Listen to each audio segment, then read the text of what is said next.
Au Sexe FM, le Flash Info.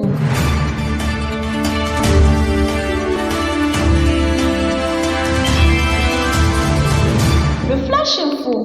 Nous sommes mardi 5 mars 2024. Mesdames, messieurs, bonjour et bienvenue dans ce Flash Info.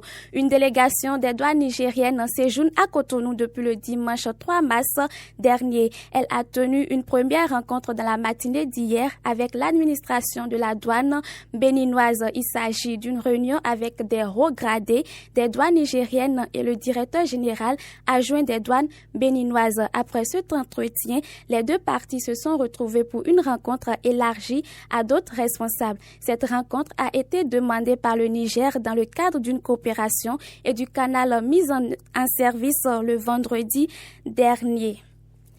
Les avantages liés à la consommation d'électricité et d'eau ont été supprimés aux agents de la SBE. À travers une note de service en date d'hier 4 mars, le directeur général de la SBE a supprimé certains avantages liés à la consommation d'électricité et d'eau dont bénéficient les agents de la dite société, qu'ils soient en activité ou à la retraite. Cette note de service, qui sonne comme une mauvaise nouvelle pour les agents de la SBE, va prendre effet dès le 1er avril prochain.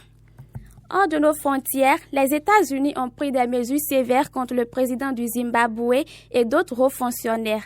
Les États-Unis ont annoncé hier 4 mars 2024 l'imposition de sanctions à l'encontre de Emmerson Mnangagwa, président du Zimbabwe, et autres fonctionnaires à la suite de violences des droits politiques, économiques et de l'homme ainsi que de corruption après les élections. Selon le porte-parole du Conseil national de sécurité, les sanctions visent à punir les acteurs clés et les dirigeants du gouvernement pour avoir détourné des ressources publiques à des fins personnelles, contribuant ainsi à un réseau mondial de corruption. C'est tout pour ce Flash Info. Irène Doche, je vous l'ai présenté et Charbel Guédou est à la mise en onde. Merci de nous avoir suivis et bonne journée à tous. Au CCFM 105.3, le canal d'enseignement.